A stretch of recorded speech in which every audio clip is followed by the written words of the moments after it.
কল্পনা করুন আপনি একজন ছোট্ট ছেলে যার মন সব সময় নতুন কিছু জানার জন্য ব্যস্ত। কিন্তু একদিন আপনার স্কুল আপনাকে বোকার তকমা দিয়ে বের করে দেয়। শুনতে অবাক লাগছে? এটাই হয়েছিল পৃথিবীর অন্যতম সেরা বিজ্ঞানী থমাস আলভা এডিসনের সঙ্গে।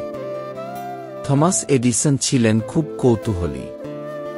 স্কুলে অন্যরা যেখানে শুধু বই পড়ে মুখস্থ করত, এডিসন চাইতেন সবকিছুর ব্যাখ্যা জানতে। কেন আকাশ নীল? কেন বাতাসে বিদ্যুৎ তৈরি হয়? কেন মোমবাতি গলে যায়? কিন্তু তার শিক্ষকরা বিরক্ত হতেন।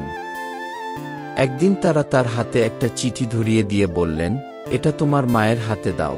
এডিসন ভাবতে লাগলেন, চিঠিটাতে কি আছে? এডিসনের মা চিঠিটি পড়তে পড়তে কেঁদে ফেললেন। এডিসন অবাক হয়ে জিজ্ঞেস করলেন, মা, এতে কি লেখা আছে? মা তার মাথায় হাত বুলিয়ে বললেন, তোমার শিক্ষক লিখেছেন, তুমি এতটাই মেধাবী যে স্কুল তোমাকে আর কিছু শেখাতে পারবে না। তাই এখন থেকে আমি তোমাকে পড়াবো। সেই দিন থেকে এডিসনের আনুষ্ঠানিক স্কুল জীবন শেষ হয়ে গেল।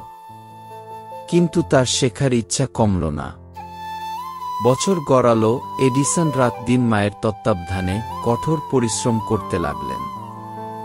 একসময় তিনি আবিষ্কার করলেন বৈদ্যুতিক বাল্ব, ফোনোগ্রাফ, মুভি ক্যামেরা সহ বিজ্ঞানের বিস্ময়কর জিনিস। তিনি হয়ে উঠলেন পৃথিবীর অন্যতম শ্রেষ্ঠ বিজ্ঞানী। অনেক বছর পর এডিসন তার পুরনো কাগজপত্র ঘাঁটতে গিয়ে সেই চিঠিটি খুঁজে পেলেন। এবার তিনি নিজেই চিঠিটি পড়লেন। কিন্তু যা দেখলেন তাতে তার চোখে জল চলে এলো। চিঠিতে লেখা ছিল, আপনার ছেলে বোকার মতো, তাই তাকে স্কুল থেকে বের করে দেওয়া হলো। এডিসনের জীবনের এই ঘটনাটি আমাদের শেখায় কিভাবে একজন মা তার ছেলেকে পৃথিবীর শ্রেষ্ঠ আবিষ্কারক বানিয়েছিলেন। কোনো বাধাই আমাদের থামাতে পারে না, যদি আমরা নিজের প্রতি বিশ্বাস রাখি। ভিডিওটি ভালো লাগলে লাইক, শেয়ার এবং সাবস্ক্রাইব করুন। ধন্যবাদ সবাইকে।